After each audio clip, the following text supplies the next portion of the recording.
Hello everyone, my name is Rebecca Townsend and I will be sharing responses to question number 1 and 2 for this discussion post. So question number 1 asks, what is the difference between multicultural and global education? So within Human Diversity in Education textbook provided by Kushner, in chapter 2 it describes the differences and the similarities between multicultural education and global education. So multicultural education is focused on population equity, making the whole world better, essentially. So Dewey comments regarding multicultural education. He says that society can disagree and debate but should find solutions to common problems.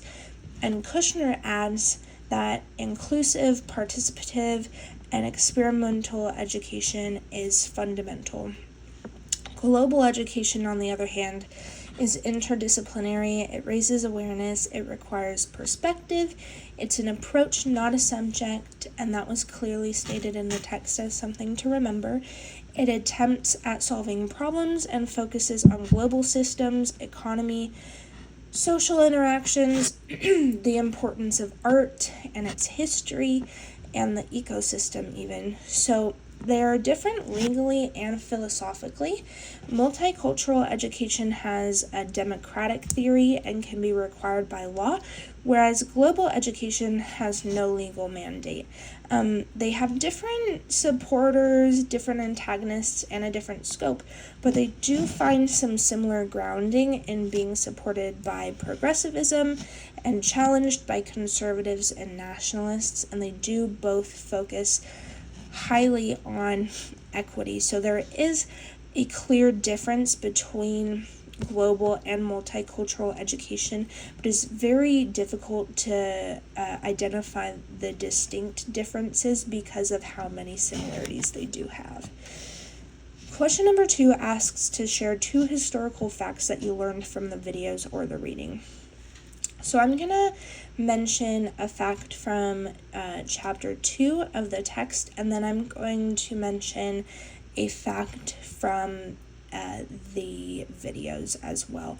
So from chapter 2, I was really interested in this assimilationist model that supported Anglo-conformity. So between the years of 1870 and the 1920s-ish, there was this big pursuit in making immigrant children more like quote-unquote normal Americans.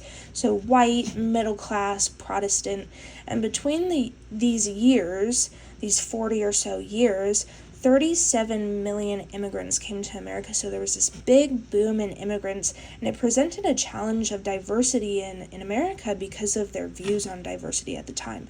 So at one point, there were only 28% of people in San Francisco speaking English as their first language, so speech therapy kind of evolved and originated in schools, and they started the pursuit of educating immigrants on how to speak proper American English, and then eventually they added non-immigrants who had articulation and fluency needs, but originally it started with making immigrant children sound more like quote-unquote normal Americans, right? So this assimilationist view is clearly not the answer, and it clearly presents many problems, but at the time they thought that in order to grow and in order to prosper, that everyone must conform to this American way. So I thought that was very interesting.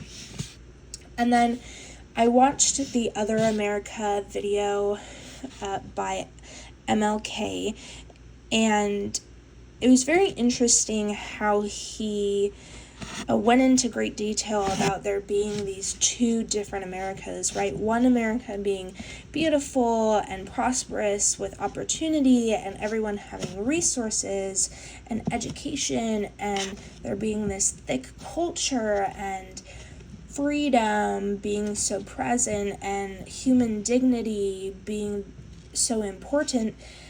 And then the other America, which was what they were living through at the time, where the unemployment rates were unequal, whereas they used to be in the past about the same, and the nation being more segregated than it had been in 1954, and the average income being about 50% less than their white neighbors.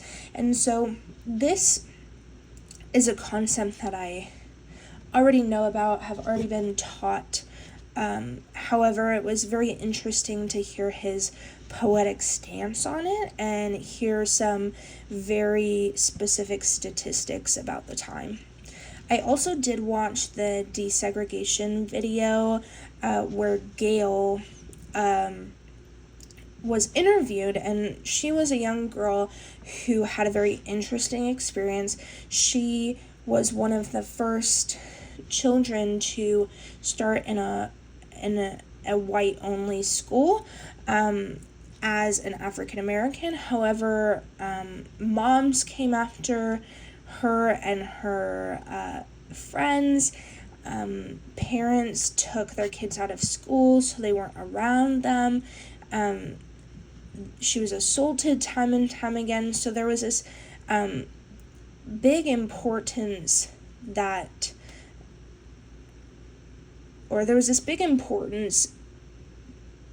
on protecting each other, and there was this emphasis on making sure that everyone is safe in their community, right, amongst each other, of course. And so there were marshals that escorted them to school, and even the teachers and principals didn't even want her there. However, her dad did mention that he was very proud of them for going through that experience and getting their education, even though it was rough. And she remembers him mentioning that even if he had the chance to choose to put her into school or to not put her into that school again, that he would choose to put her into that school again because of the importance of her education and the importance of making a statement that they should be allowed equal opportunity. So that was very interesting hearing it from someone who experienced it firsthand, and all of the experiences that she went through. It's wild to hear that a lot of people went through similar things as her, and hearing it from someone who experienced it just gives you a sense of knowing and understanding their difficulties on a different level. So I could talk much more about this content. I will stay below the 10-minute requirement. If you have any questions, or if you want me to dive deeper into any of these concepts, please don't be afraid to comment below or to ask away. I am so incredibly interested in this content and would love to share more. So thank you very much, and I hope you have a great rest of your day.